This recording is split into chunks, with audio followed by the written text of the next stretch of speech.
Boa noite.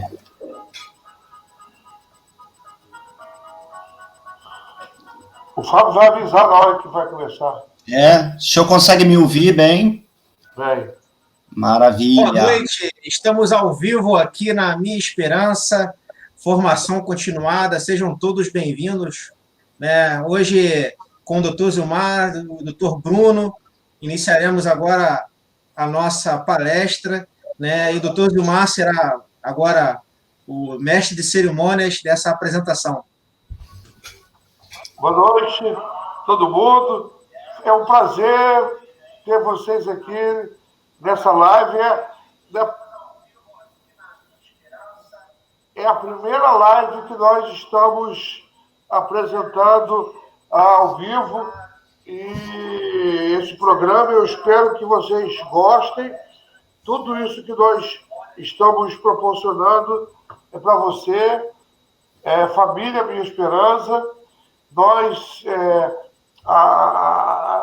o Minha Esperança International University e a Sociedade Psicanalítica Minha Esperança tem dado um apoio aos alunos dos polos, todos os alunos dos polos e das escolas associadas, e bem como os psicanalistas filiados ao Minha Esperança.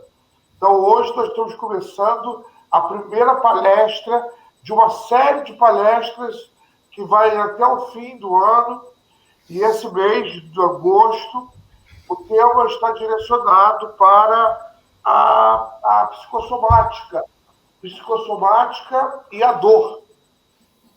Então, durante esse mês, nós vamos ter vários convidados que estarão presentes, E hoje nós vamos falar do corpo, envelope psíquico da dor, e nós convidamos para nos ajudar e ser o facilitador dessa live o psicanalista Bruno Augusto das Chagas. Ele estudou no Minha Esperança e hoje está na Alemanha, Nosso facilitador hoje vai falar diretamente da Alemanha. Na semana que vem, nós teremos a doutora Cláudia Almeida, especialista em dor. E ela vai falar sobre dor e sofrimento psíquico. No dia 18, o doutor Romário vai falar sobre diga-me onde dói e eu te direi quais são os seus problemas. E no dia 25, para fechar essas palestras sobre a psicossomática e a dor, nós teremos aqui o doutor Fernando Silva, médico, que está hoje em Londres. Então, nós vamos abrir com uma live internacional e vamos fechar o mês também com uma live internacional. Tanto o facilitador de hoje, quanto o facilitador da última palestra desse mês, frutos do Minha Esperança, E aí eu quero apresentar aí o Bruno, psicanalista Bruno Augusto das Chagas. Ele é mineiro, vocês vão ver pelo sotaque, Bruno, ele se formou no Minha Esperança e lá no polo de Divinópolis, quando nós tínhamos um polo da cidade de Divinópolis. Depois o Bruno, ele coordenou o polo lá, abriu a sua escola própria e teve durante vários momentos difíceis da sociedade, da escola. O Bruno, ele saiu de Minas, foi para o Rio de Janeiro, para a sede, deu um grande suporte. Nós temos um carinho, uma amizade grande, respeito e também uma admiração pelo Bruno.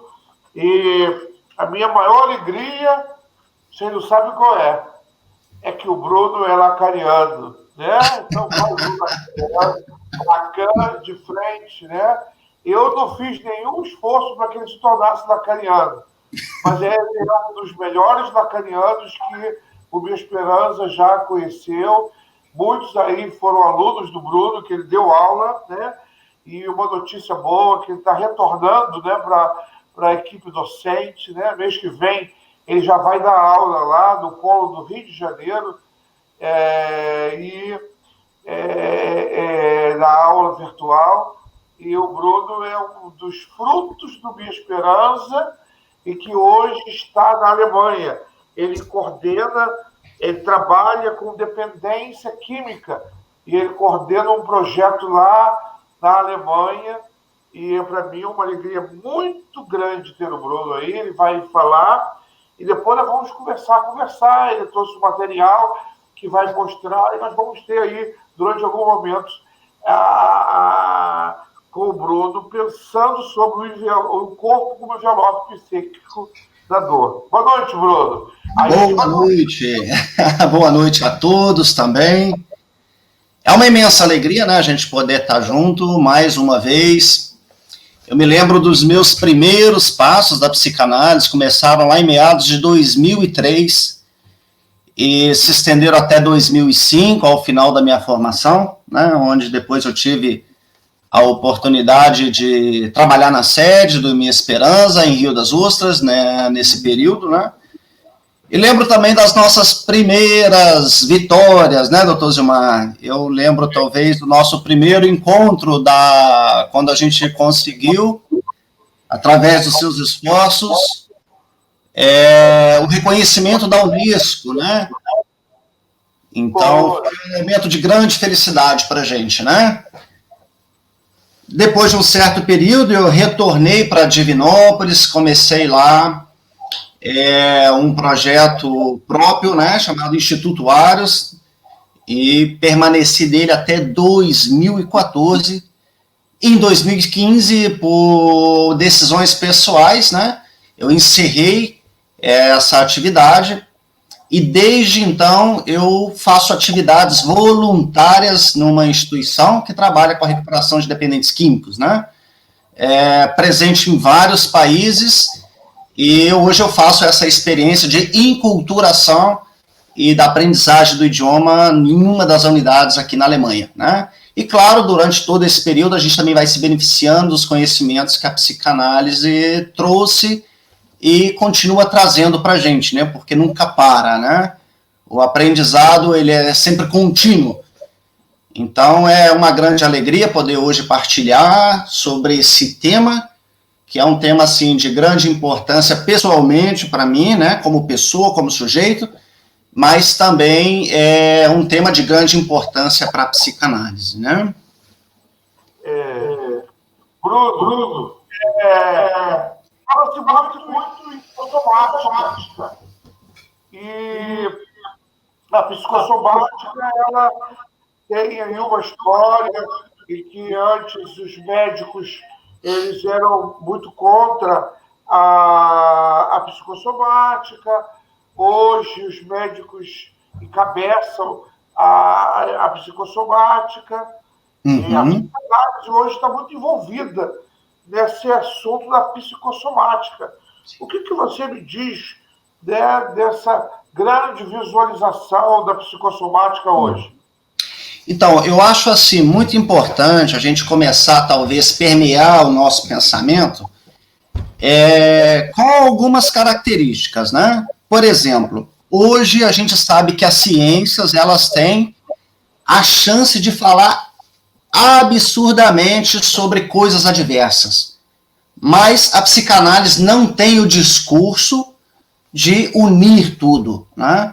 Então, mas a gente tem o compromisso de relevar as formações do inconsciente. Então, não nos compete também querer unir tudo, né? Então, a psicossomática tem lá as suas raízes na medicina, claro, né? Muitos médicos estudaram, rejeitaram, diagnosticaram também de diversas outras formas ao longo do tempo, né?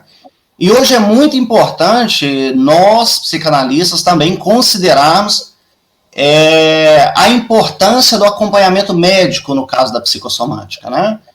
Principalmente porque hoje, na nossa atualidade, a gente vê muito, né, doutor Zilmar, por exemplo, a banalização dos termos, né?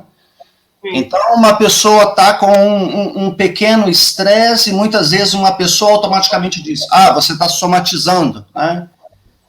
Mas eu me perguntaria, na posição de analista, se tudo aquilo que é decorrente das nossas atividades, tudo aquilo que é decorrente do nosso dia ou dos nossos pensamentos e comportamentos são somatizações, de fato, né? Então, eu acho que seria muito oportuno a gente dizer o que a medicina considera como somatização, né? Talvez utilizando o DSM-4 como uma diretriz para a gente, né? Então, no DSM-4 a gente tem a contextualização do que seria os transtornos somatoformes, né? Como a gente pode acompanhar nos slides, que geralmente colocaria uma condição médica geral, porém não completamente explicados, né? E isso é um fator muito importante para a gente ver hoje. Por exemplo, para a gente ter um diagnóstico preciso de somatização, seriam necessários, no mínimo, 2 anos de acompanhamento médico, né? E um não diagnóstico específico sobre essa dor que a pessoa sente. Então, acho que seria o primeiro ponto para que a gente pudesse se atentar, né? O que realmente é uma somatização, de fato, que tem as suas raízes psíquicas, e a gente vai abordar isso ao longo dessa apresentação, né? E não banalizar algumas consequências que a gente tem na vida da gente como somatização, né? Então, eu acho que isso seria o primeiro ponto, né? A gente nortear a partir disso também. É necessário um acompanhamento médico, né? E a partir desse tempo, desse acompanhamento médico, né? Se não é encontrado um diagnóstico, né? Então a gente começa a vasculhar, né? Através da psicanálise, quais seriam essas fontes de sofrimento. Então, seria mais ou menos esse o direcionamento que eu gostaria de iniciar. Sim.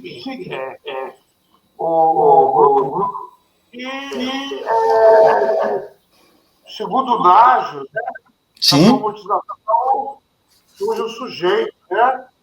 E aí, o que é essa questão do sintoma? Como que você poderia falar? Né? Então, esse ponto é algo em comum, né, que a gente tem muito interesse. Mas, assim, a gente não deve pensar a somatização só pela via do que se apresenta como uma doença, como uma ferida, como uma dor. Mas a gente pensar que a somatização, né, ela é uma expressão genuína e também original de si mesmo, né? É uma tentativa do sujeito expressar alguma coisa que se encontra em seu inconsciente, mas ele não consegue fazer isso de maneira simbólica, talvez através da palavra, né? Então ele acaba utilizando as vias da somatização, né? E a gente vai encontrar mais à frente, por exemplo, quando a gente abordar sobre o sintoma, já na terminologia lacaniana, né? O que seria essa manifestação, né? Então, a somatização, a gente não vê ela somente como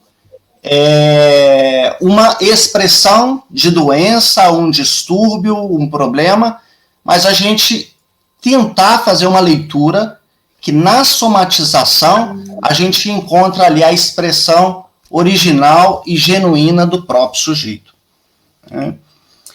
E o Nágio coloca um seguinte fragmento, ele fala: um sintoma é sempre, apesar do fato de se repetir, algo novo.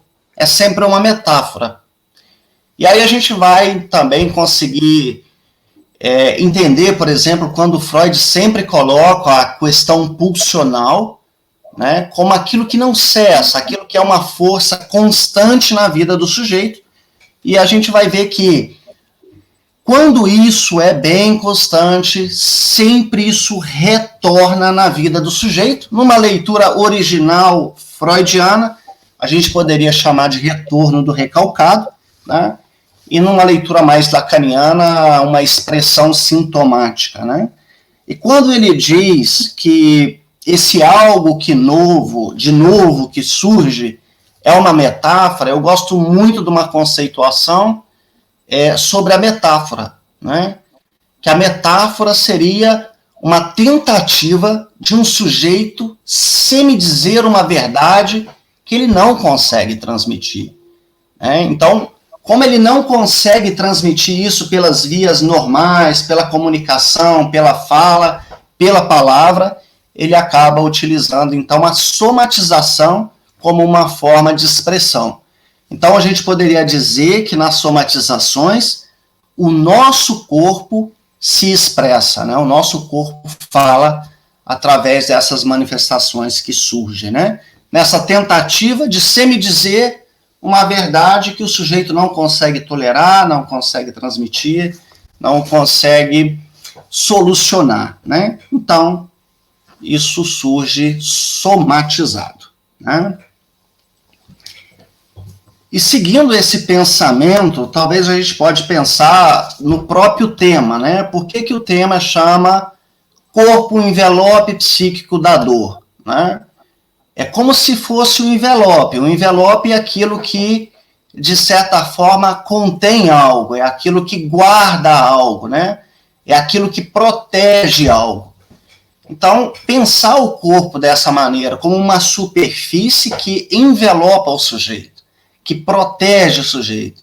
E claro que dentro desse envelope, que é o nosso corpo, contém o nosso psiquismo, que por diversas outras vias vai buscar uma forma de poder se manifestar, se falar, se comunicar, né? E aí é onde que vão surgir as manifestações somáticas, né?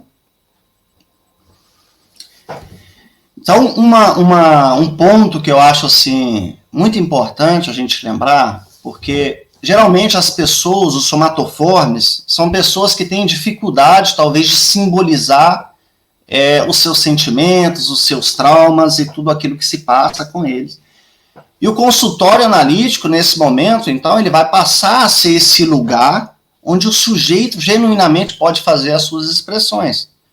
E aí é muito bom a gente lembrar, por exemplo, como que a histérica, né, lá na época freudiana, como a histérica, ela inaugura esse espaço, né?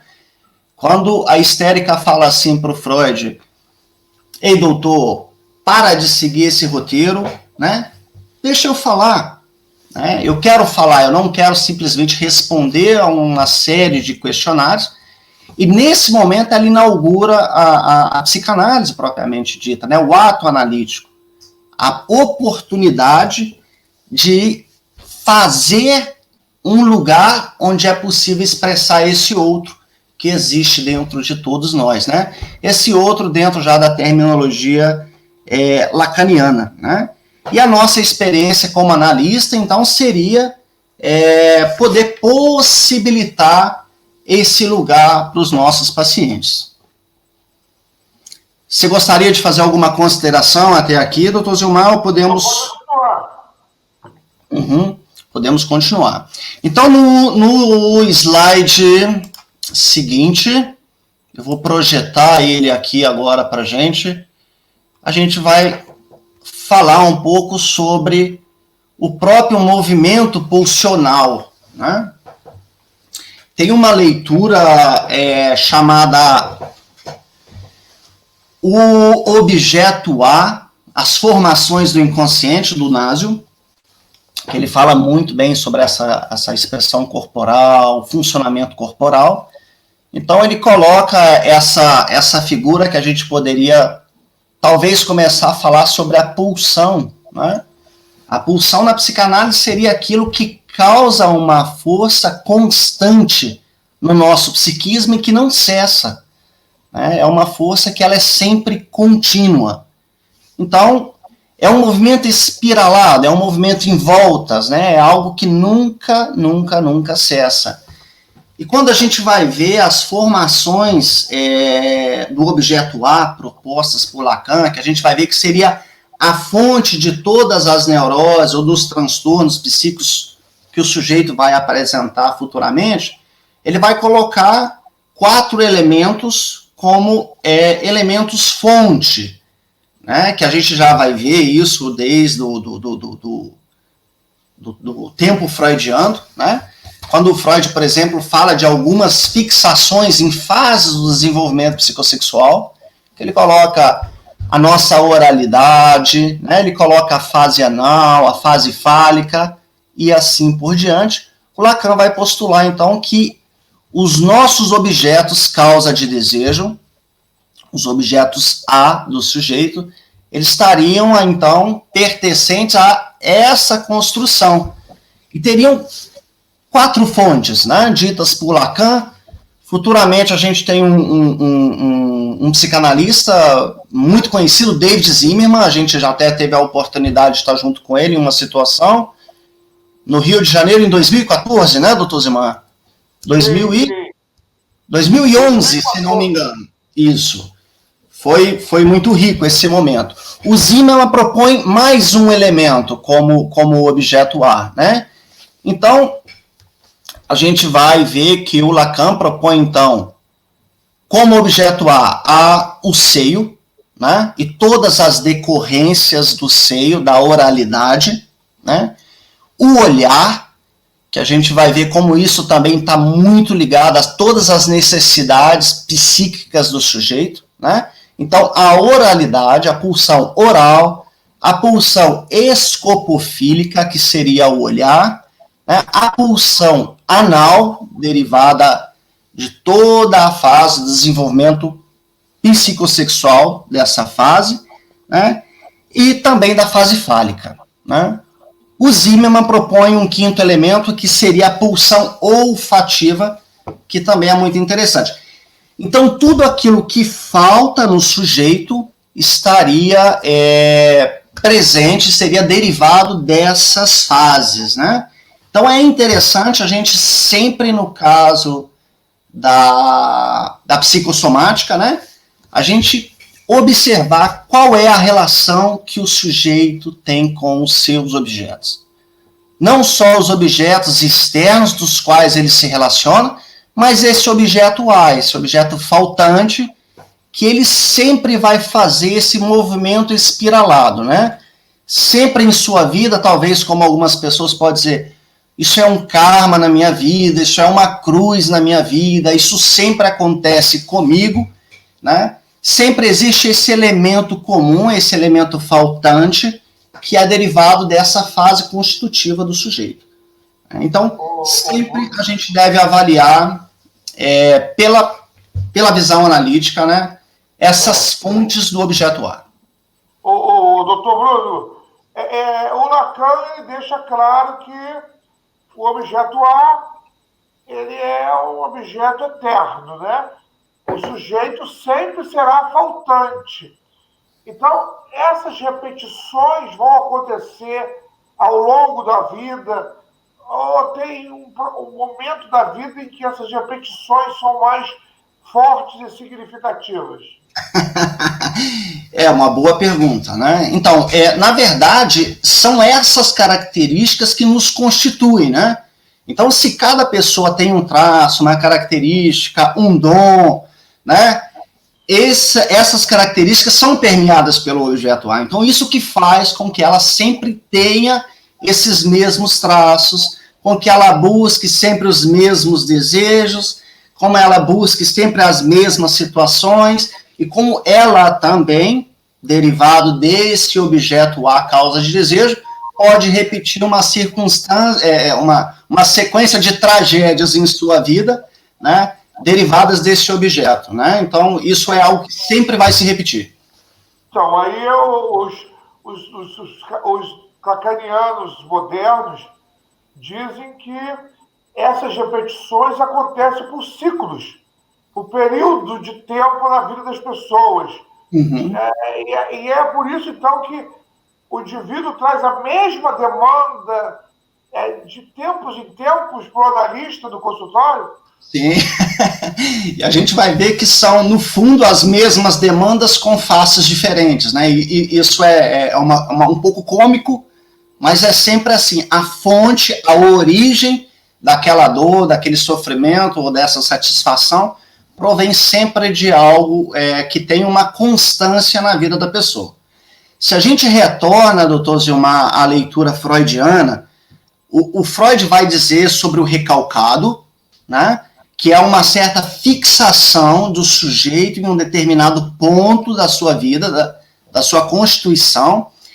E quando o senhor falou dos ciclos, eu lembrei automaticamente disso, né? O Freud diz que a pulsão sempre vai causar uma intensidade, uma força nesse ponto da vida do sujeito, né? E chega um momento em que o próprio trauma, o próprio sintoma, ele precisa se reinventar, se renovar, vamos dizer assim, né? Ou como podemos dizer, o nosso psiquismo sempre vai buscar uma solução. Então ele tenta por uma forma, não consegue uma solução. Ele se reinventa, então. Então ele busca uma nova fase e uma nova face. E essa face surge como o que Freud postula como o retorno do recalcado, né? Então, isso é um ponto muito importante a gente lembrar e falar sobre isso, né? O sujeito sempre vai bordear, rodear, espiralar sobre um mesmo ponto. E mais à frente a gente pode até voltar a falar sobre isso, doutor Zilmar, e todos os psicanalistas que estão nos ouvindo, né? Como que, na verdade, a cura terapêutica, chamada cura, entre aspas, né? Seria, na verdade, a introdução de um novo sintoma na vida do sujeito, né? Pautado pelas mesmas fontes originárias do trauma. Então, isso é uma coisa fantástica, né? A nossa cura, quando a gente relata a cura na psicanálise, então a gente nunca pode pensar numa extinção completa daquilo que constitui o sujeito, né? Essa dor, esse objeto A, é um ponto constituinte do sujeito. Portanto, ele não pode ser extinto. Se ele é extinto, o sujeito, como se apresenta, como se constituiu, também é extinto, né? Então, o sintoma, de certa forma, ele também nos representa como sujeitos, como pessoas, né?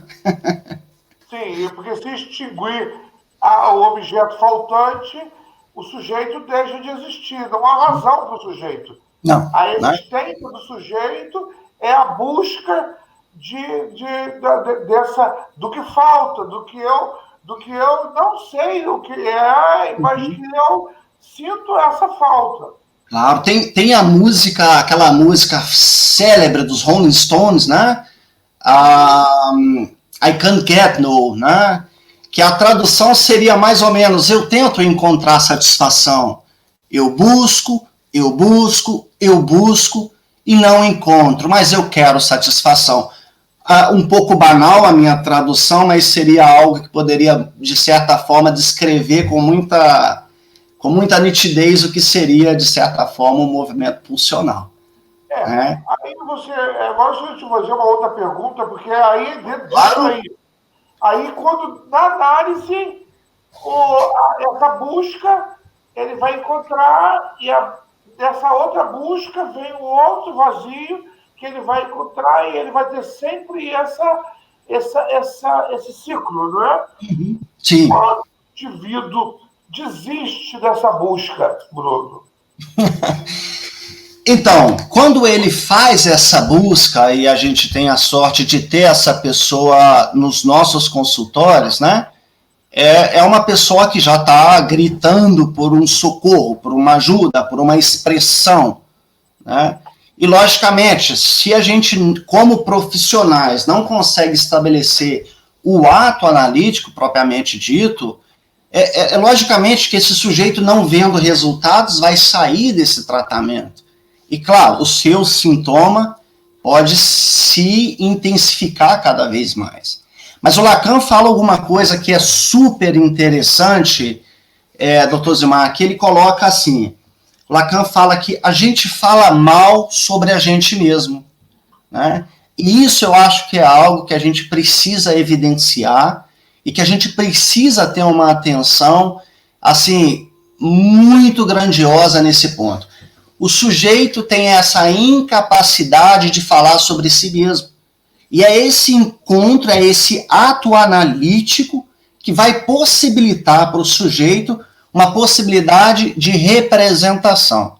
A partir do momento que ele consegue representar, não na sua totalidade, mas em uma parcialidade, aquilo que se passa com ele, né, do seu trauma, do seu objeto faltante, ele consegue, então, amenizar a sua dor.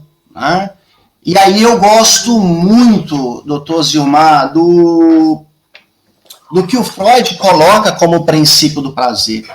O princípio do prazer freudiano, muitas vezes a gente pensa, se a gente faz uma leitura talvez um pouco superficial, a gente vai entender o princípio do prazer como uma busca realmente por algo que nos proporcione um bem-estar. Mas o princípio do prazer não é isso, né? O princípio do prazer, ele é postulado, né? A gente poderia colocar ele como uma busca por uma descontinuação de uma dor. E eu acho que isso faz a gente pensar de uma maneira bem diferente aquilo que o sujeito traz para a gente, né? Uma descontinuação de sua dor. E a gente sabe que não se importa o psiquismo em seu funcionamento, não importa muito com o preço que a gente paga pelas nossas escolhas, né? Ele simplesmente visa, então, descontinuar aquela dor existente, né? Então, e aí pode se intensificar os sintomas caso o sujeito não desista, caso o sujeito desista do seu tratamento e caso o analista não consiga conduzir esse encontro a um ato analítico propriamente dito. Sim. Agora, a desistência do tratamento, então, é quando o cliente, então, ele se fixa no imaginário e ele acredita que fazendo a descontinuidade ele vai sofrer menos, não é? É um erro, muitas vezes, a gente pensar que não falar sobre um assunto vai solucionar, né? E muitas vezes, abordar ou falar sobre esse assunto, a gente pessoalmente sabe como é difícil falar sobre traumas, né? Mesmo aqueles que são analistas, que exercem o ofício de psicanalista, a gente sabe como é difícil falar sobre os nossos próprios traumas, né? Então, esse é um ponto que a gente precisa também ter uma certa atenção, né? Saber conduzir o sujeito, apesar da dor, a expressar os seus sentimentos e conseguir falar, num termo freudiano, fazer uma perlaboração dos seus traumas, né? No caso, numa terminologia mais atual, talvez a elaboração de um novo sintoma. Sim. Né? E aí ele vai, como você colocou aí, o corpo vai passar a ser o envelope da dor, porque aí é uma maneira de eu encontrar alguém que vai um local para poder extravasar aquela dor. Eu jogo no meu corpo. Uhum. Sim. Lembra das leituras do projeto para uma psicologia científica? Uma das primeiras obras, né, grandes obras freudianas. Realmente é uma leitura difícil, complexa, talvez até um pouco monótona, mas é uma leitura magnífica, né? E ele fala que a nossa energia, né, o que ele vai postular lá no projeto como QN, ela precisa fluir, ela não pode estagnar, né? Então, isso é algo que o sujeito também vai ter essa necessidade, né? Ele não pode estagnar em um ponto e ele precisa conseguir ir em frente. E para isso ele vai utilizar diversas formas, né? As somatizações, os traumas, as neuroses e outras categorias que a gente também conhece. Sim. A gente teria até agora alguma pergunta, doutor Zilmar, de quem está nos acompanhando? Tem alguma pergunta aí que a gente possa responder dos nossos assistentes?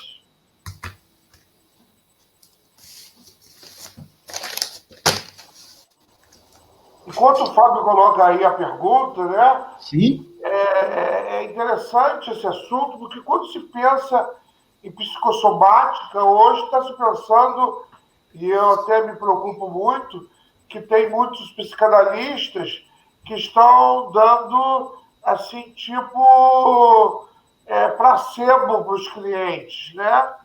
Então, quando não encaminha lá para as bolinhas da homeopatia, fazem, tipo, relaxamento, né? Eu, particularmente, acho que isso não é certo. Você ficar fazendo relaxamento dentro do consultório, quando nós sabemos que não é um relaxamento que vai aliviar o corpo. É a fala. E é como Freud coloca, a cura é pela fala. E como Lacan deixa bem claro, que o inconsciente se manifesta como linguagem. Claro. Então, eu tenho visto alguns psicanalistas, o que você poderia dizer aí, que tem dado na contramão, sabe, Bruno? Fazendo relaxamento, técnicas, diversas terapias alternativas para poder trabalhar problemas psicossomáticos. Eu acho que isso é entrar na contramão. Bem, eu acho que essa é uma questão relevante para a nossa atualidade, né, doutor Zimar? Primeiro, eu gostaria de me posicionar da seguinte forma: eu não sou contra as outras formas de terapia e acredito fielmente que elas são funcionais. Porém, para que a gente... Qual é o nosso objetivo? Exercer a psicanálise? Então a gente vai exercer, direcionar o nosso analisando caminho a um ato analítico, né? E para isso a gente não precisa utilizar a homeopatia nesse momento, né? Porque nesse momento da sessão analítica, do encontro analítico, a gente vai utilizar uma única ferramenta, que seria a palavra. E a gente vai ver que a palavra, como é muito bem postulado por Lacan, quando ele faz os seus estudos sobre a linguagem, a palavra é aquilo que nos marca. É aquilo que nos marca sobre o sentido e sobre a direção de nossa própria compreensão. Então, é muito importante nós, do ofício analítico, direcionarmos os nossos analisandos a esse caminho, né? Ao caminho da expressão da palavra. Né? Essa seria a ferramenta que a gente precisa utilizar. Né? E aí, nesse slide que está até colocado agora aí, doutor Zilmar, fala sobre assim: uma lesão não é um déficit ou um defeito, é um engendramento. Né? E isso também é uma coisa muito importante da gente pensar, porque como o sujeito não consegue, através da palavra, através de uma linguagem, expressar esse engendramento, né, esse trauma, essa sua dificuldade, ele expressa, então, através da via somatoforme, né, que também é um sujeito que grita por uma solução, né, não é só um sujeito doente, não é só um sujeito claudicado, mas é um sujeito que, através da sua somatização, ele anseia em dizer algo, né? Então, a gente precisa entender o que está nessa entrelinha do sujeito, né? O que ele quer dizer através dessa somatização. Ô Bruno, agora veio uma pergunta aí para a gente deslanchar aí. Vamos lá. Bem-vindo a Renata Santos. A Renata Santos pergunta assim: a energia precisa fluir e não pode estagnar. A dor seria uma energia estagnada? Então, Renata Santos, né? Renata, quando eu fiz essa colocação, eu me remeti a uma obra freudiana chamada Projeto para uma Psicologia Científica. Uma das primeiras obras do Freud, quando ele fala, por exemplo, da questão do aparato psíquico e seu funcionamento. Né? Então, ele coloca em níveis de quantidade, de funcionamento neuronal, que a energia ela precisa fluir. Ela não pode ficar parada. Isso seria uma energia psíquica. Né?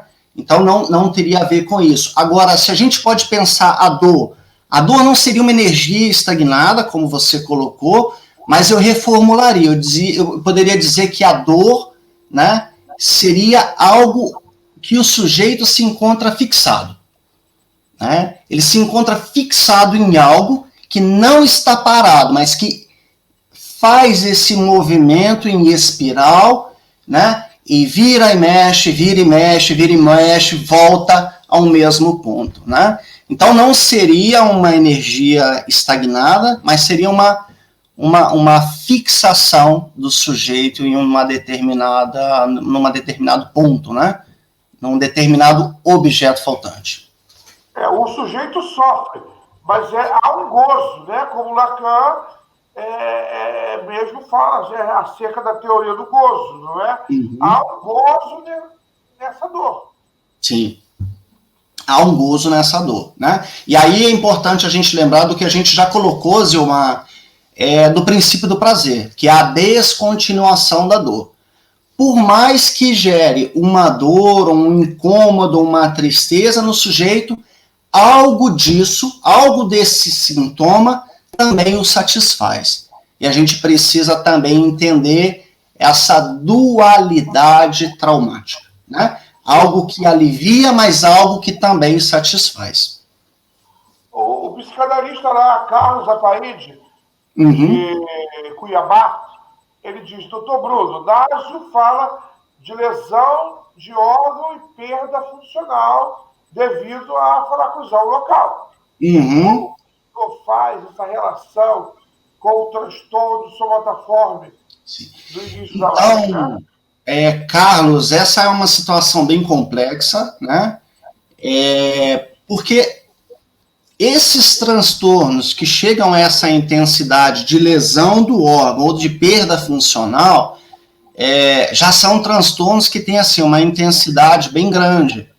Então, também a gente precisa avaliar sobre qual estrutura se encontra esse sujeito, né? Então, a gente vai nas estruturas clínicas, psicanalíticas, qual a estrutura que esse sujeito se assenta? Sobre uma neurose, sobre uma perversão ou sobre uma psicose. Se a gente fala do caso da lesão do órgão ou a perda funcional, a gente já estaria dizendo em casos bem mais intensos, que mais à frente a gente até vai colocar no próximo slide, após esse, a gente poderia chamar de uma passagem ao ato, né, que já são casos mais intensos já de um transtorno psíquico. Eu espero ter conseguido responder o Carlos, né? Sim, sim. Uhum. Mais alguma pergunta? Fala aí pra gente um pouco, que já estamos bem, sobre a questão das formações do inconsciente e a psicossomática, né? Uhum. Então, essa é uma questão muito importante, sabe, Zilmar, assim, o que forma, que eu acho que isso é o ofício do analista também, tentar decifrar, né, tentar caminhar entre essas formações do inconsciente e descobrir o que isso é na vida do sujeito, né, e principalmente qual é a relação que esse sintoma tem também com o gozo, né, como a gente pode ver agora no nosso próximo slide aqui, né? Essas formações do inconsciente, ou as formações do objeto A, né, seriam meios opostos, meios de opor, né, que o sujeito encontra para gozar. E a gente sabe que o gozo, na psicanálise, seria aquele local condensador, né, de grande carga libidinal. Então, a gente precisa estudar e ver bem a fundo qual é a relação que o sujeito tem com cada uma dessas coisas, né? Então, aqui nessa proposta, a gente teria, em primeiro ponto, as palavras com os significantes e símbolos. Isso também são sintomas, né? São formas do sujeito dizer. Então, a gente precisa estar bem atento ao que o sujeito fala, né? Como ele se representa, como ele se apresenta, aonde ele claudica na sua fala, aonde há um ato falho, né? Todos esses locais também são formas de gozo, né?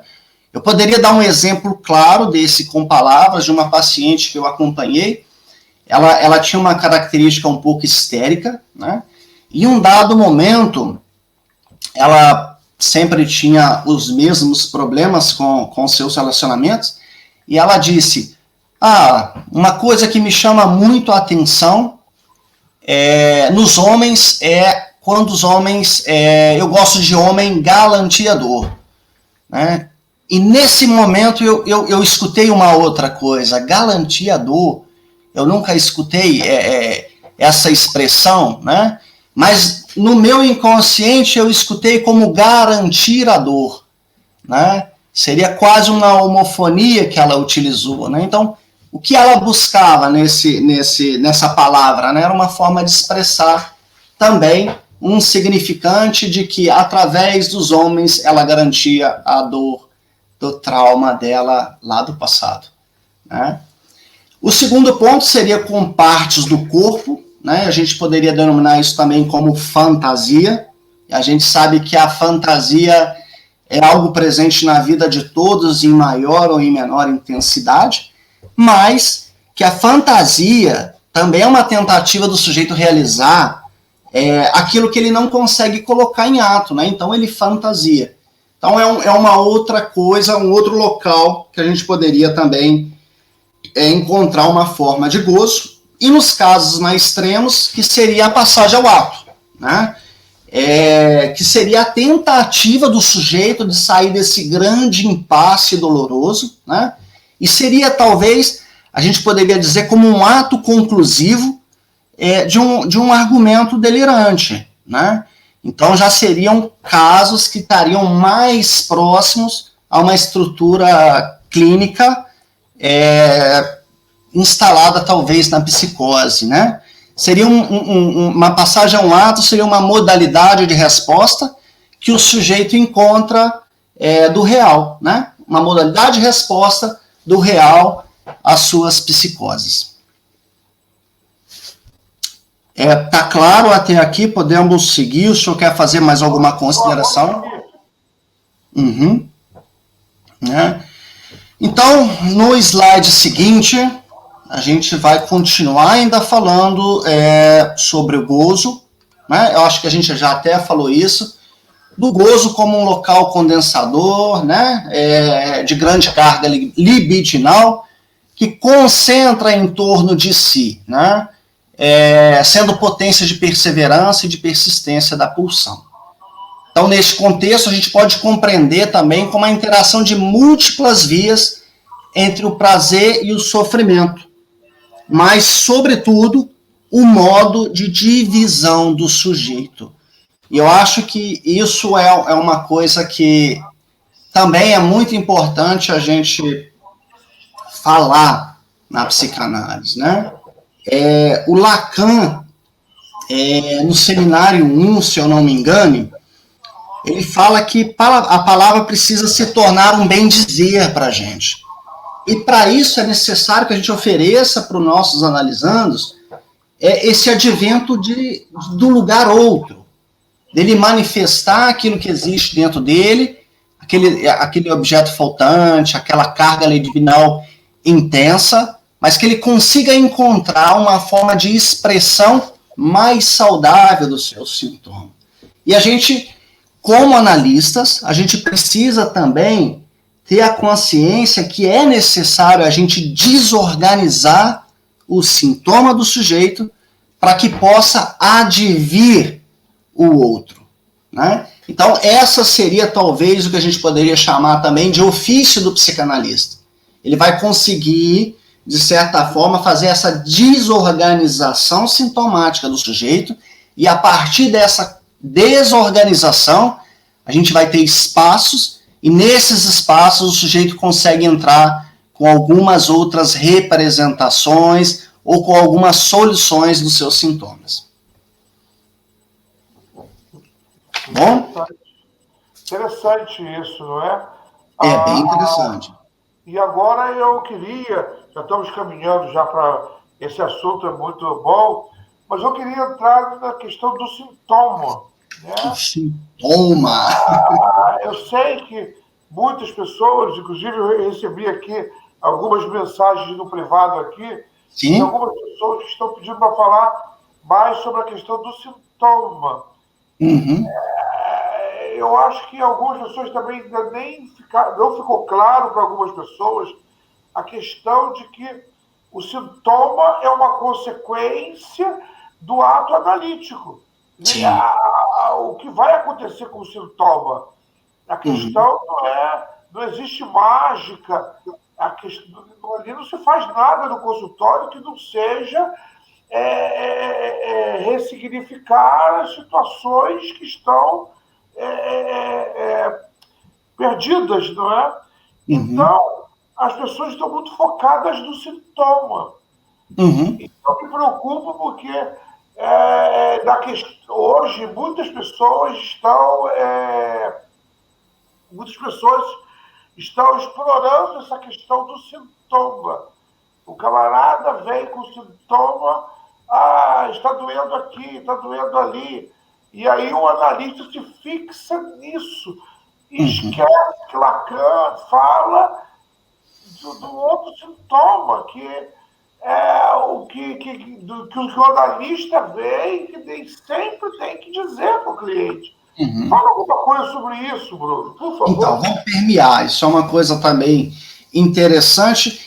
E também já era automaticamente o nosso próximo assunto, como está na tela, mas a gente não vai falar agora especificamente sobre isso. Então, a primeira coisa que eu acho assim, a nossa era agora é uma era que cada vez mais a gente tem o nosso contato com o mundo digital, com as virtualidades, né? Então, isso traz muitas coisas, né? Hoje é muito constante o paciente chegar já ao consultório com respostas sobre os seus próprios sintomas, né? Vamos dizer, com respostas estáticas.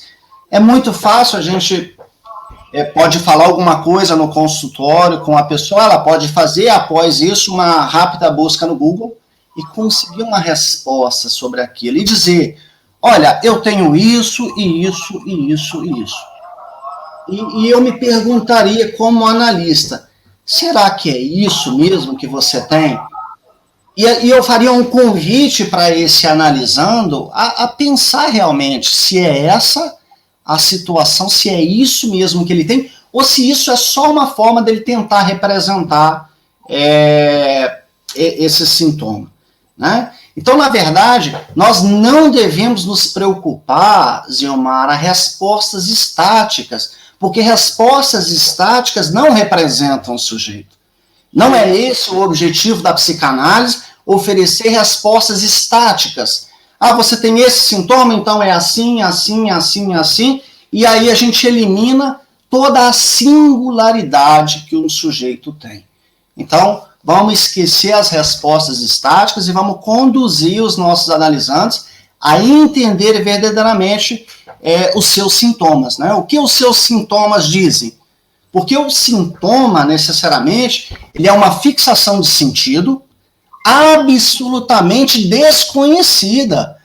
Um sujeito ele não tem consciência plena do seu próprio sintoma, então ele não pode chegar e expressar eu tenho isso, isso, isso, isso, de forma estática, e um analista responder também de forma estática, seu sintoma é isso, isso, isso, isso, né? Agora, o sintoma é algo tão forte na vida do sujeito que ele é essa fixação de sentido desconhecida e que também reduz a experiência do sujeito ao próprio sintoma, né? E aí a gente vê que tem sujeitos que não conseguem surgir porque eles ficam somente mergulhados na própria questão sintomática, né? Então, o nosso objetivo seria conduzir essas pessoas a sair dessa repetição ou sair dessa caracterização sobre si mesmo, né? E nesse ponto, Zilmar, eu acho que você tem uma consideração a fazer, mas nesse ponto eu acho que agora é importante a gente falar da diferenciação que o Lacan traz para a gente sobre o sintoma, né? Você gostaria de fazer alguma consideração? Sim, o que você colocou é justamente o que eu tenho falado muito, porque tanto nas supervisões quanto nas aulas, os alunos querem encontrar como se fosse assim, vamos vamos pegar um manual que vai nos dirigir para dar uma resposta para o sintoma. Não é isso. A psicanálise ela é subjetiva. E eu preciso, no ato analítico, ouvir para entender aquele sintoma. Cada indivíduo, cada sujeito tem uma maneira de lidar o seu sintoma. E eu tenho falado, parece que até psicanalistas que estão na clínica, por não estarem lendo e buscando o aprimoramento das suas leituras, ficam aí querendo dizer, tem que fazer isso, fazer aquilo outro, tomar esse remédio, tomar aquele. Isso não é trabalho de psicanalista. O ato analítico se dá na escuta, é no divã, é ouvindo o indivíduo e trabalhando dentro do consultório as demandas do indivíduo. Então, eu gostei muito dessa questão que você falou e parece que tem uma pergunta aí. A pergunta é pertinente, ô Bruno, ô Fábio? Acho que é uma pergunta que o Matheus, né? Não sei de onde é o Matheus Florencio Dias, mas ele diz, Bruno, esse gozo é liberado a partir de um dos 3 cérebros que dá os sentimentos de prazer que o Evilásio fala? Então, vamos lá. Matheus, eu conheço o Matheus, né? A gente já teve a oportunidade de estar junto muitas e muitas vezes, já trabalhamos juntos também. Então, Matheus, é interessante o que você colocou, para que todos possam se situar. Evilásio é um psicanalista muito renomado dentro da instituição que a gente se encontra, da Fazenda Esperança, e ele tem uma técnica bem interessante. Matheus, eu gostaria de ler mais sobre o assunto para poder te dar uma resposta mais clara, porque agora eu não consigo me recordar qual é essa relação que você colocou, né, a partir de um dos 3 cérebros que dá sentimentos de prazer. Eu me comprometo pessoalmente a ler um pouco mais sobre esse assunto e futuramente eu posso te responder com mais clareza isso que você perguntou para a gente, tá bom? Okay. Grande abraço, Matheus. Próxima pergunta. A fantasia não realizada ainda assim traz a dor ao psíquico e os traumas ligados à psicossomática? Anderson Teixeira. Anderson, é muito interessante a gente pensar a fantasia sempre pela via, né, daquilo que o sujeito não tem condições de realizar pessoalmente, vamos dizer disso, né? Os seus traumas, as suas limitações, as suas faltas não permitem com que ele realize isso em sua trajetória, né? E é interessante porque ele vai conseguir fazer isso através da fantasia, né? Por exemplo, os sujeitos que se masturbam com muita intensidade, eles, no momento da masturbação, eles conseguem fantasiar cenas, ações e situações de prazer que eles não conseguem realizar na sua vida sexual propriamente dita, mas eles conseguem realizar na sua fantasia. E o que é interessante a gente lembrar agora, que a gente vai envolver os sonhos agora. Os sonhos, a realidade e a fantasia, Anderson, elas têm a mesma equivalência psíquica, né? Então, se um sujeito sonha e acorda assustado ou acorda com um prazer derivado desse sonho, esse sonho tem a mesma equivalência como se ele tivesse realizado de fato isso. E também vale para a fantasia, né? Então, claro, aquilo que o sujeito não consegue realizar vai causar essa dor psíquica, vai causar essa dor que vai espiralar em torno de algo, que pode surgir como uma manifestação somática, né? Eu só queria fazer uma consideração antes do Francisco. O Francisco tem uma pergunta, né? Então, eu só gostaria de colocar, por exemplo, quando a gente falava, né, doutor Zilmar, dessa questão do sintoma, né, é interessante a gente pensar que o sintoma é sempre um enunciado. Que a gente não precisa, por exemplo, a gente já está há quase 1 hora falando sobre teoria psicanalítica, e em momento algum a gente disse, dor de cabeça constante é ligado a isso. Né? A gente não veio com nada estático, mas a gente precisa, como analistas, entender qual é a relação fonte que o sujeito tem com seus objetos, a relação com os objetos que o sujeito tem. Então, para isso, a gente vai precisar conduzir os nossos analisandos ao ato analítico, né? Através da palavra, é nesse encontro entre o furo que o sujeito apresenta e a possível resposta que o analista dá, que vai possibilitar para o sujeito, então, a decifração, a decodificação de seus sintomas. Né? Então, a gente sempre tem que levar em consideração a singularidade do sujeito.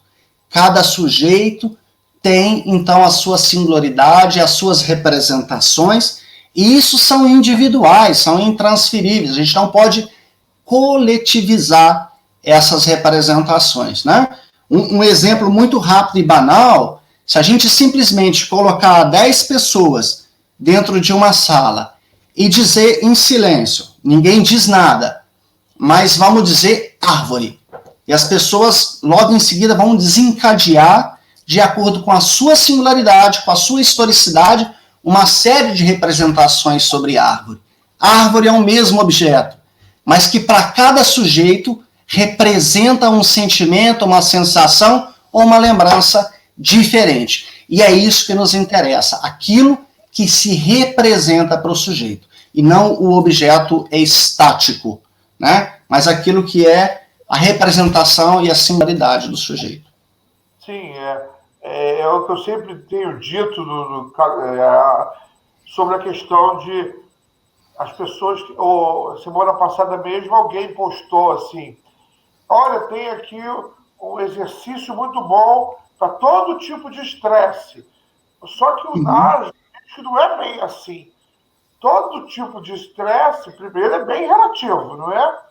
E que o sujeito que vem com o sintoma de estresse não é o mesmo que vai vir logo o seguinte sintoma de estresse.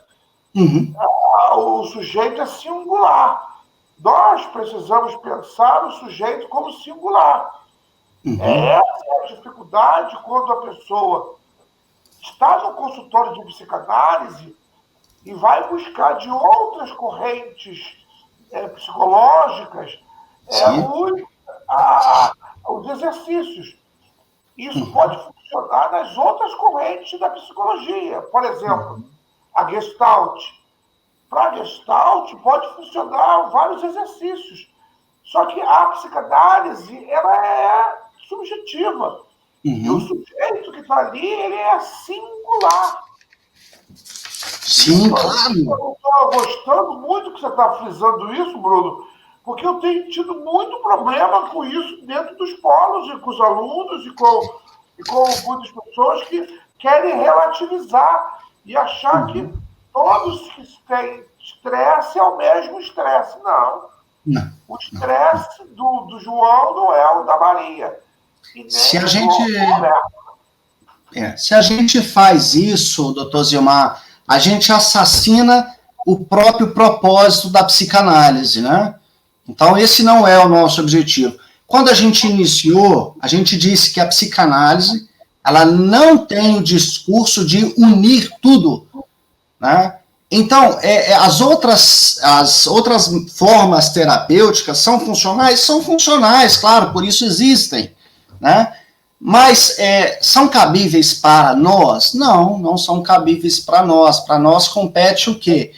O direcionamento terapêutico através da palavra. Esse é o ofício do psicanalista. Então, nos compete levar o nosso direcionamento clínico nesta condução, não em outra condução. Né? Então, Bruno, agora fala aí sobre... Tinha uma pergunta na tela, doutor Zilmar, a gente não conseguiu responder. Uma pergunta do Francisco.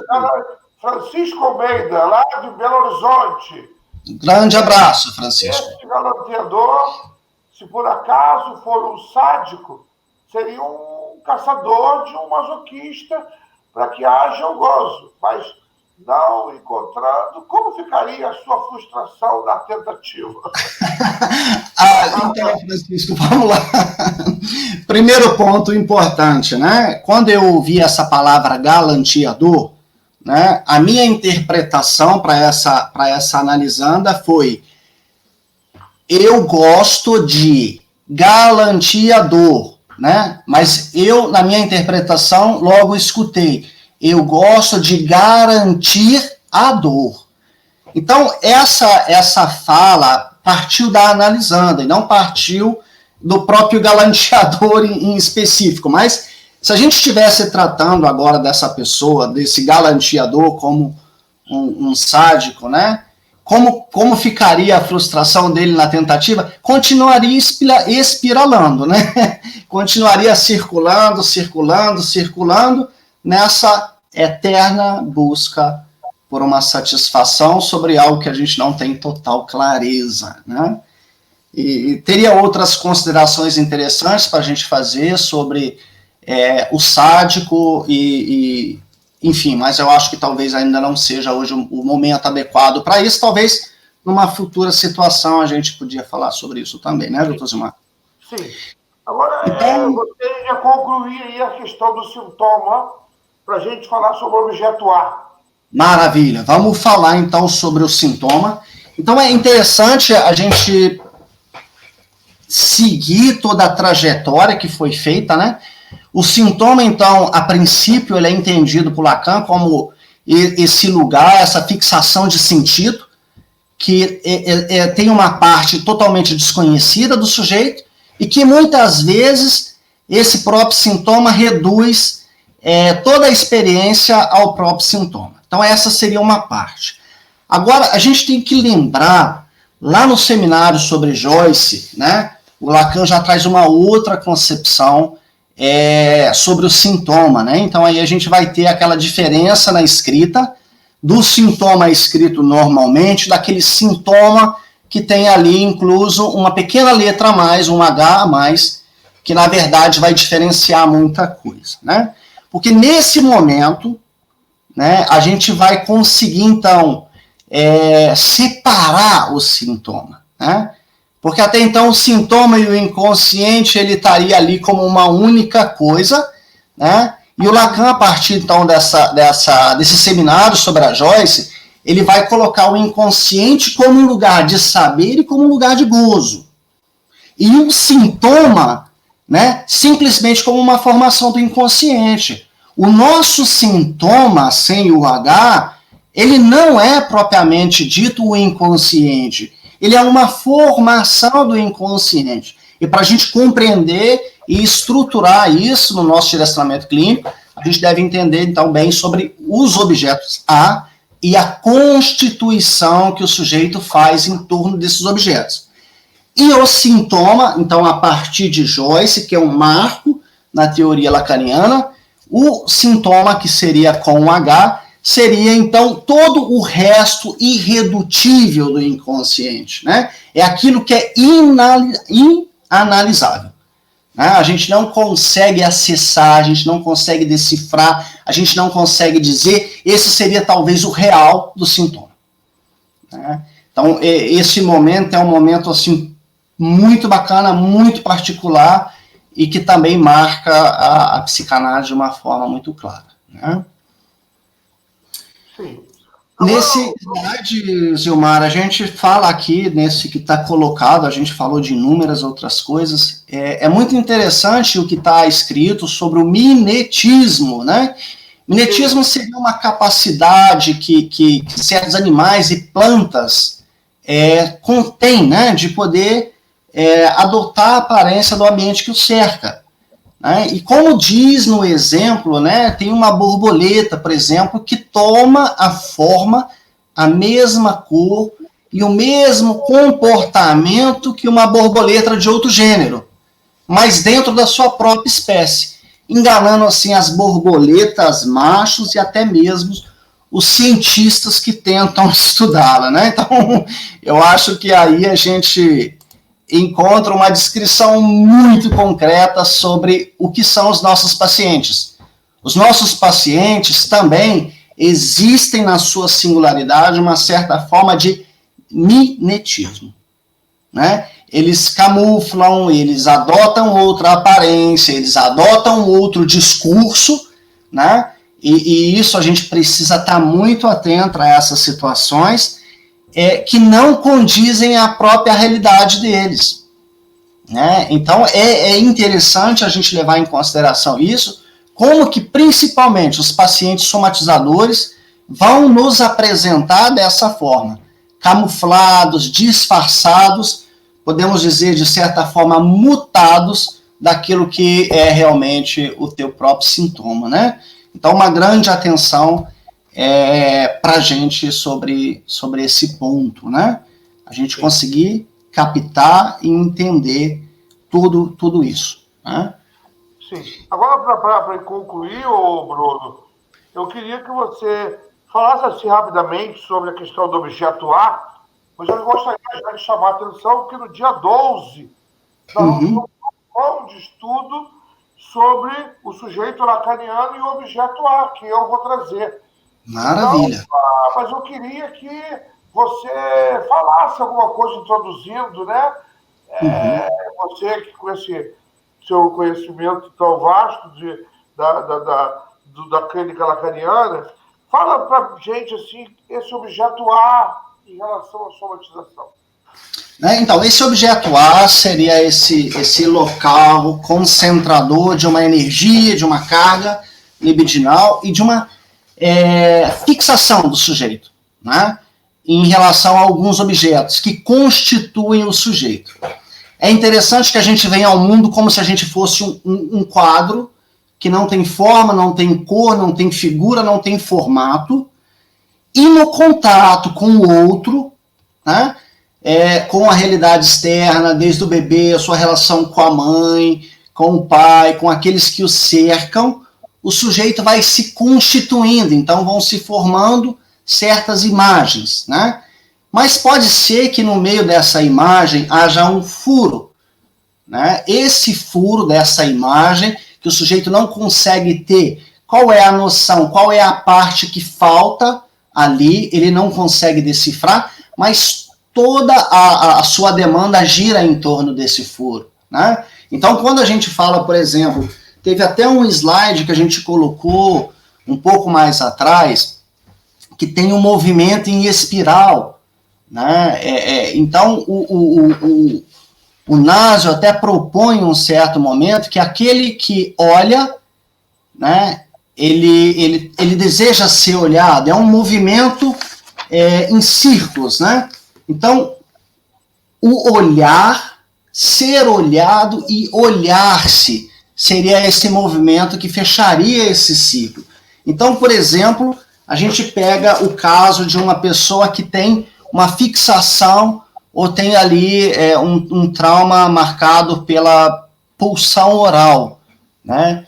Sempre na sua vida, todas as suas necessidades, as suas demandas, as suas buscas pelo desejo vão permear a partir dessa oralidade, que pode ser mutável, né? O sujeito pode ser um roedor de unhas, ele pode fumar cigarro, ele pode comer de forma desregrada, ele pode utilizar diversas outras formas de manifestação da sua oralidade, né? Inclusive, a própria voz, muitas vezes, é essa manifestação. Então, tudo vai circundar em torno disso.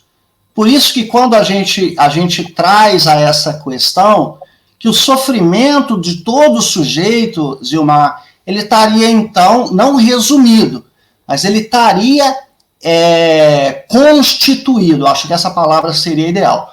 Todo o sofrimento do sujeito está constituído em torno dos seus objetos A, né? Então, por isso que quando a gente consegue conduzir o direcionamento clínico e consegue ter, de certa forma, uma tradução do que seria esse objeto faltante, né, a gente consegue oferecer para o sujeito então, uma possibilidade de reelaboração.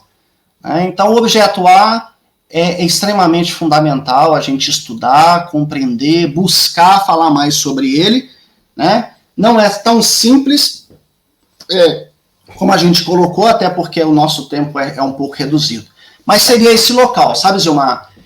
Que existe uma falta constitutiva do sujeito, né? E todas as suas demandas, os seus traumas, as suas dores, as suas fixações vão espiralar nesse furo, né? Acho que essa seria talvez a concepção do objeto A, né? E a importância desse objeto A é que você não queira completude. Você vai sempre em busca dessa falta. Uhum. Essa é a falta que você vai buscar e que é um dos objetivos da análise é justamente esse, de dar ao sujeito a oportunidade de, no ato analítico, entender a falta, encontrar a razão para a falta, ressignificar essa falta, mas aí demarca uma nova falta. E depois uma nova falta, sim, uma nova falta. Por isso que a análise é interminável. Sim. E por isso que eu acho que não só no transtorno somatoforme, mas como em diversas outras situações da análise, a gente deveria sempre fazer a seguinte pergunta, doutor Zilmar: o que esse fenômeno satisfaz? Né? O que esse fenômeno que se passa com o sujeito, o que ele satisfaz para esse sujeito? Eu acho que seria uma bela pergunta, né? O Lacan, em um determinado momento, faz uma pergunta para os seus analisandos, que ele fala: "Tia voaz", né? O que queres? O que queres? Me diga diretamente, o que você deseja? E essa é uma pergunta fundamental para a gente fazer. O que o sujeito que sofre de somatização, o que ele quer? O que esse fenômeno somatoforme satisfaz? O que a sua neurose, a sua dificuldade, o seu transtorno psíquico, o que ele satisfaz? Acho que é essa a pergunta que nós, como analistas, sempre devemos fazer e convidar também os nossos analisandos à mesma pergunta, né? E um segundo ponto: a que isso responde? Né? A que esse sintoma responde? Né? Então, seriam duas perguntas fundamentais para a gente poder compreender um pouco mais sobre a singularidade dos nossos sujeitos, né? Eu fico feliz porque algumas pessoas que me abordaram essa semana, e eu acho que elas estão agora tendo aí um insight, justamente porque pensaram que nós íamos dar fórmula para tratar da depressão, da angústia, tirar os problemas das gastrites, TPM, isso, aquilo, quando, na verdade, não é esse o objetivo da psicanálise. É o objetivo mercadológico da psicanálise. Uhum. O objetivo da psicanálise é que o indivíduo se compreenda, se entenda, comece a identificar-se como sujeito e entenda que tipo de sujeito ele é para poder seguir a vida, não é? A sua caminhada. Esse é o objetivo principal da psicanálise. Então, sinto muito se alguns ficaram frustrados e vieram buscar fórmula, mas Lacan não tem fórmula, Freud não tem fórmula. E esse não é a psicanálise não é mercadológica. A psicanálise ela é autoconhecimento, né? Uhum. Tem alguma pergunta? Porque eu quero encerrar, né? Uhum. E quero agradecer ao Bruno, né? Fico feliz, Bruno, de... E essa semana eu escrevi para o Romário, que está se distanciando da parte administrativa, mas que vai continuar presente conosco aí sempre, não é? Aí eu escrevi para o Romário dizendo que todos que vêm trazem um pouco de si os que vão levam um pouco de si, né? Uhum. Eu, olhando para o Bruno aqui, eu estou como aquele pai feliz da vida de ver que não foi 100% nas minhas mãos que o Bruno foi formado, né? Mas chega mais de 50% eu participei da formação do Bruno, e a minha alegria de ver você, Bruno, cada vez melhor. Que você continue seguindo esse exemplo. Seja um psicanalista de verdade cada dia, porque é para isso que você se autorizou. E aí eu vejo, Lacan, que o verdadeiro psicanalista é aquele que se autoriza a si próprio, né? Hoje nós estamos vendo aqui na nossa sociedade o Romário se autorizando, né? E tantos outros, né? E aí eu fico vendo o quanto você caminhou, quanto você sofreu, quanto você... Agora eu quero destacar uma coisa aqui. Esse conhecimento do Bruno não veio por osmose, nem tampouco veio do céu, por revelação, nem nada. Eu vi muitas vezes o Bruno mergulhado, teve um tempo que ele morou na minha casa e tudo. O Bruno ficava lá, mergulhado nos livros, estudando. Você quer ser um bom psicanalista? Estude, busque. Né? Eu não entendo essa gente que quer ser psicanalista sem estudar, sem ler, sem gastar energia psíquica buscando esse conhecimento. Uhum. E essas lives, os estudos, todo mundo deve ter. Quem não recebeu, peça lá no site, na página vai estar lá a agenda da semana. Essa página do Facebook é a página da formação continuada. Entra aí sempre, busca aí a agenda. O Bruno vai estar conosco. Eu tenho a alegria de dizer que o Bruno vai dar aula, ele vai no grupo de estudo participar, está conosco lá da Alemanha, né? E eu agradeço muito, né? E a sua participação, Bruno, e foi muito bom ter você aqui, tá bom? Muito bom, fico muito feliz por poder participar, né? E de pensar que foi através de um sonho, né, Zilmar? Literalmente um sonho que agora possibilitou esse reencontro nosso, né? Um sonho que eu tive, compartilhei contigo, né? E depois a gente começou todo esse diálogo novamente, né? Então, fico muito feliz. A Renata fez uma pergunta, doutor Zilmar. No final, tem o meu contato no material que a gente pode disponibilizar para as pessoas, né?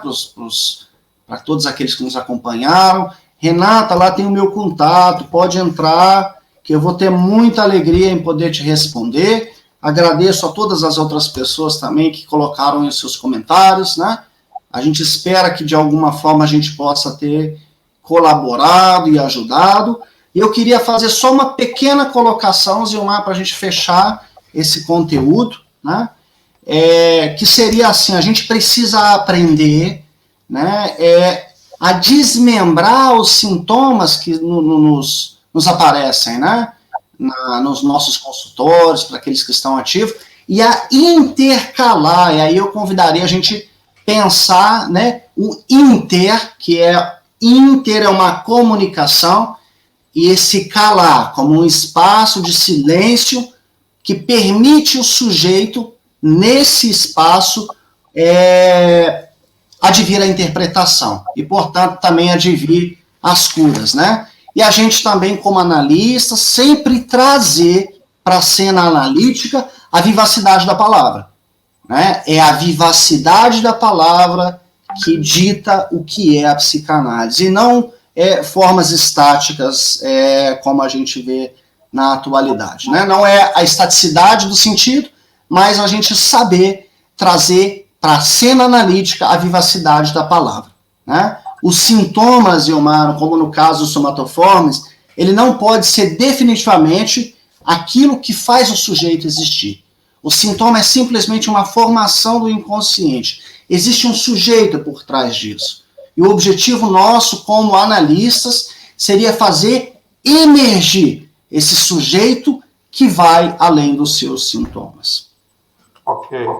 O material, vou disponibilizar do site aí no Facebook, esse material que o Bruno mostrou no slide, tá bom? Uhum. E depois pode entrar em contato conosco, né?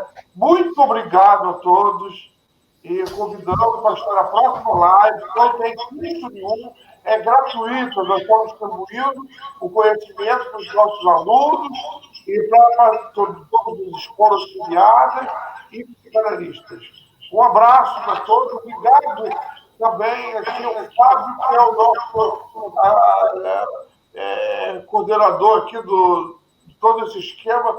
Todo esse programa maravilhoso foi o Fábio que preparou. Muito obrigado, Fábio. Muito obrigado, Fábio. Né? Muito obrigado, Tosilmar. Foi uma alegria. Né? Um grande abraço também para todos aqueles que nos assistiram. Né? A gente está aí sempre, né? Saudações psicanalíticas a todos.